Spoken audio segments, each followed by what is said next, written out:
नमस्कार, मैं हूं पवन त्यागी।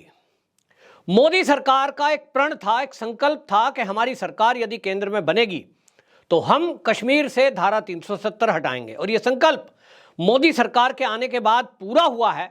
जो संकल्प इन्हीं मोदी जी ने, जो आज प्रधानमंत्री है, जब कभी लिया था तब ये पार्टी के कार्यकर्ता के तौर पर काम करते थे और किस तरह से कश्मीर में लाल चौक पर तिरंगा फहराने का संकल्प लेकर निकले थे, जब उस समय आतंकवाद चरम पर था। वो त्याग, तपस्या और बलिदान की भावना आज फलीभूत हुई और देश से 370 हटा दी गई कश्मीर के अंदर से, जो ये कांग्रेस और वहां के अलगाववादी ताकतों ने मिलकर के एक भ्रम पैदा किया हुआ था। एक ब्लैकमेल कर रही थी केंद्र को ये जो अलगाववादी ताकतें हैं, और कह रहे थे अगर धारा 370 हटाई तो खून की नदियां बह जाएंगी। लेकिन हमने देखा कि जब मोदी ने संकल्प लिया और वो संकल्प पूरा हुआ तो किसी चुईया का भी खून नहीं बहा। इंसान की तो बात क्या है। लेकिन अब वहां के जो नेता हैं, जो अभी तक केंद्र को इसी बात को लेकर धमकाते रहे थे, तिरंगा उठाने वाला नहीं बचेगा, खून की नदियां बह जाएंगी, आप करके तो देखो, आप 4 बार भी जन्म लोगे तो नहीं कर पाओगे, ऐसे कहने वाले डिप्टी सीएम अलगाववादी ताकतें। और अब जब उनसे मीडिया पूछता है कि भाई आप तो धमकी दे रहे थे लेकिन आज तो मोदी ने हटा दिया, अब इस पर आप क्या कहेंगे? आपको बताएं, फारूक अब्दुल्ला जो केवल और केवल अलगाववाद की भाषा बोलते रहे हैं, धारा 370 पर जो दावा कर रहे थे कि मोदी जैसा व्यक्ति अगर 100 बार भी जन्म ले तो भी वो धारा 370 नहीं हटा पाएगा। अब जब पत्रकार उनसे पूछ रहे हैं कि अब तो भाई हट गई, आप सुप्रीम कोर्ट में गए थे, सुप्रीम कोर्ट ने भी इस पर राहत नहीं दी। हालांकि मैं पहले कह चुका हूं कि यह सुप्रीम कोर्ट की ताकत के बाहर का मामला है कि जब दोनों सदनों में संसद के कोई बिल बन गया है, कोई प्रस्ताव पास हो गया है, उस पर सुप्रीम कोर्ट कोई अपनी टिप्पणी, फैसला बेशक कर दे, लेकिन सुप्रीम कोर्ट की हद से वो बाहर का मामला है। देश हित का फैसला संसद ने लिया है और संसद इस देश में सबसे ऊपर है। तब सुप्रीम कोर्ट ने वो सुनवाई कर ली, फैसला तो वही देना था जो आया है, क्योंकि सुप्रीम कोर्ट सच को झूठ और झूठ को सच ऐसा कह नहीं सकता। वहां भी जो जज बैठे हैं उनको भी जवाब देना है, और इसलिए वो उन्होंने बोला जो सच है कि भैया ये तो टेम्परेरी लगाया गया था। लेकिन फारूक अब्दुल्ला का जवाब इस पर सुनने लायक है। जब पत्रकार ने पूछा आप क्या कहेंगे जम्मू और कश्मीर पर, तो कहते हैं जम्मू कश्मीर, कश्मीर जाए जहन्नुम में, ये शब्द बोला। जहन्नुम माने नर्क को कहते हैं। अब वो कश्मीर को नर्क में जाने की बात कर रहे हैं, तो आखिरकार क्यों इतनी बौखलाहट क्यों है? क्योंकि आप देखिए कि एक बयान को लेकर टिप्पणी की जा रही है कि एक ऐसा व्यक्ति जो कि मुख्यमंत्री रहा हो, वो कश्मीर में अगर धारा 370 हट गई है, जो कि अस्थायी रूप से मात्र 2 या 3 साल के लिए लगाई गई थी, उसको लंबा खींच के चले ये और 65 साल 70 साल उसको लगा के रखा।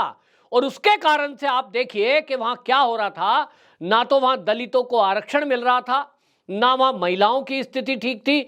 महिलाओं की और तो और हालत यह थी, स्मृति ईरानी ने संसद के अंदर यह मुद्दा उठाया था कि पूरे भारत में देश का संविधान लागू है, जिसके कारण जो लड़कियां हैं उनकी एक विवाह की उम्र है और वो 18 साल रखी गई है, लेकिन कश्मीर में यह लागू नहीं होता।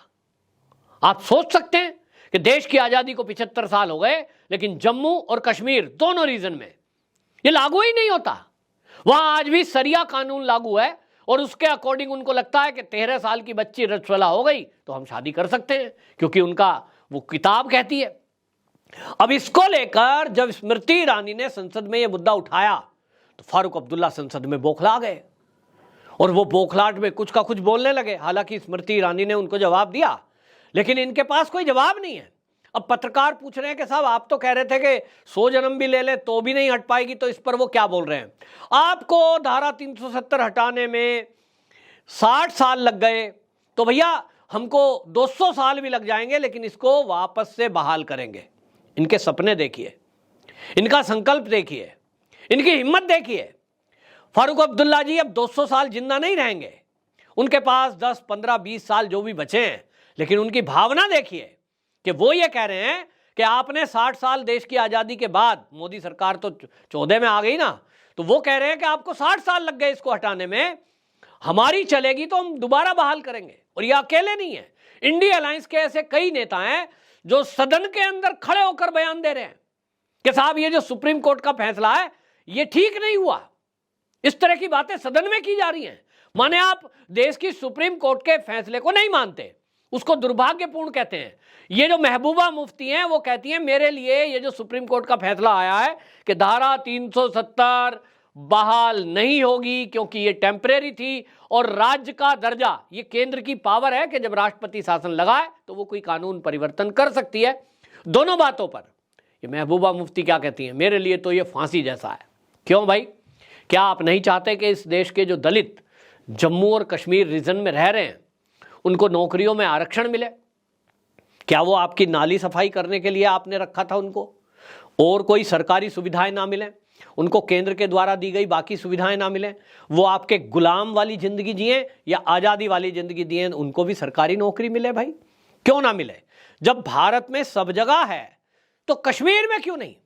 और इसीलिए आपको बता दें, देश के गृह मंत्री अमित शाह ने जब उन पर यह टिप्पणी की जा रही थी कि साहब जम्मू और कश्मीर के साथ ये ठीक नहीं है, जो फारूक अब्दुल्ला की बयानबाजी है ना, वो कह रहे हैं कि आपने नफरत बो दी है। तो अमित शाह ने सदन में पूछ लिया कि भैया आप जो कह रहे हो कि इससे प्यार मोहब्बत खत्म हो रही है, तो भाई हैदराबाद में क्यों नहीं लगी?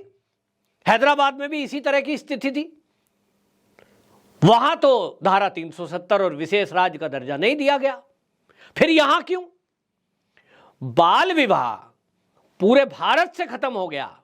स्मृति ईरानी ने यह सवाल उठाया कि जो वहां के राजा थे, स्मृति ईरानी ने सवाल उठाया कि महाराजा जो हरि सिंह थे उन्होंने 1928 में यह कानून बनाया था और बाल विवाह पर रोक लगाई थी, लेकिन उसके बावजूद फिर आप धारा 370 लगाने के बाद विशेष राज्य का दर्जा और दर्जे के लिए आपने वहां वो किया जो आपका मन किया।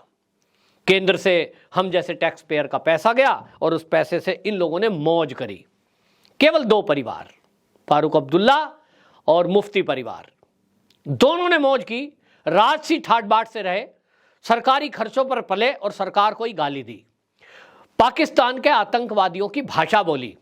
और आज धारा 370 हटी है तो कम से कम वहां एक तो आतंकवाद पर जो प्रहार हुआ है वो एक बात है, नंबर दो मूल धारा में वहां के लोग शामिल हुए हैं। आज आप सोच सकते हैं कि देश की आज़ादी का हम 75वां साल मना रहे हैं, अमृत उत्सव, और ऐसे में कश्मीर के अंदर, जम्मू के अंदर ऐसे लोग हैं, ऐसे ग्राम थे जहां का ग्राम प्रधान चुनाव नहीं लड़ सकता, उसको ये अधिकार नहीं है। SC ST OBC के लिए आरक्षण नहीं है, पूरे देश में है लेकिन वहां नहीं है। क्यों नहीं लागू होगा? विशेष राज्य है। ये जो कांग्रेस है, ये जो राहुल गांधी है, पूरे भारत में घूम घूम कर कह रहे हैं जिसकी जितनी आबादी उतना उसका हक, जितनी जिसकी आबादी उसका उतना हक, और ये कह रहे हैं कि हमारी सरकार आई तो हम तो जातिगत गणना कराएंगे। ये राहुल गांधी से सवाल भी है कि आप दुनिया भर में ये भोंपू बजाता घूम रहे हैं, आपने जरा ये मुझे बता दीजिए कि कश्मीर के मुद्दे पर क्या किया? धारा 370 लगी थी, आपको SC ST और OBC वर्ग के लोग जो वहां रहते हैं जम्मू और कश्मीर में, उनके लिए क्या किया?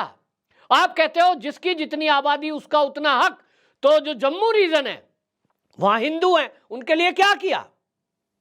क्या हक दिया आपने कश्मीरी हिंदुओं को? कोई हक दिया? केंद्र में आपकी सरकार रही, उसके लिए क्या किया? कितनी नौकरी लगी भाई सरकार में? बताएं जरा। आप आबादी की बात कर रहे हैं, हिंदू जो रहते थे ये 90 के दशक में आए, उसके पहले कांग्रेस की सरकार थी। आप अमित शाह को कह रहे हो साहब उनको तो इतिहास नहीं पता। तो राहुल गांधी जी, आप इतिहास के जानकार हैं, बताएं जरा कांग्रेस की सरकारों ने वहां कितना हिंदुओं को नौकरी दी है, कितने हिंदुओं को वहां मकान दिए, कितनों के लिए सुविधा कर दी, बताएं जरा। तो फारूक अब्दुल्ला हो, महबूबा मुफ्ती हो, ये राहुल गांधी हो, कांग्रेस पूरी सब बौखलाए हुए हैं, क्योंकि अब इनका बस चल नहीं रहा।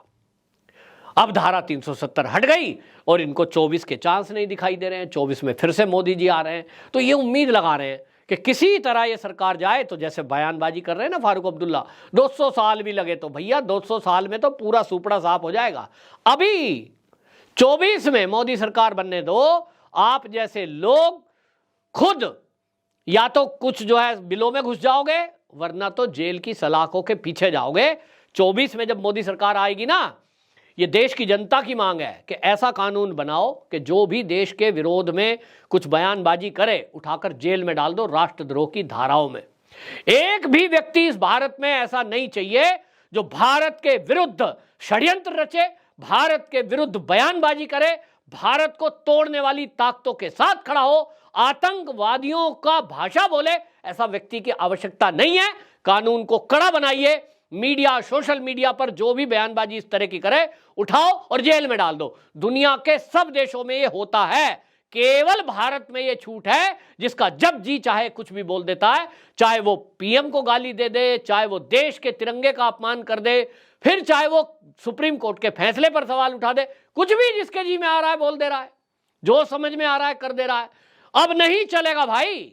24 के बाद आप चिंता ना करिए, जेल की सलाखों के पीछे जाओगे। अभी तो भ्रष्टाचार खुला नहीं, चुनाव होने दीजिए, मुद्दा आ रहा है, अभी होंगी जांच तो आपका पता लगेगा कितने भ्रष्टाचार किए हैं, पता लगा है।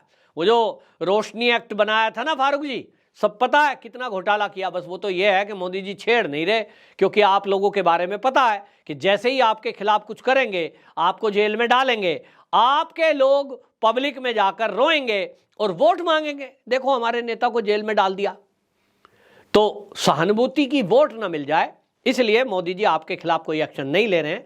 24 का चुनाव होने दीजिए और आपको चौंकाने वाले नतीजे अगर सबसे ज्यादा कहीं से मिलेंगे तो वो कश्मीर से मिलने वाले हैं, जम्मू से मिलने वाले हैं, लद्दाख से मिलने वाले हैं।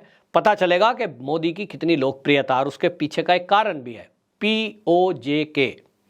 ये POJK में जो सरकार अगले कुछ दिनों में करने जा रही है, उसके बाद आप देखेंगे कि इनका सूपड़ा साफ हो जाएगा। और यही बौखलाहट इनको समझ में आ रही है कि मुद्दा तो मोदी ने कोई छोड़ा ही नहीं। आपकी क्या राय है, कमेंट बॉक्स में जरूर बताएं। वंदे मातरम।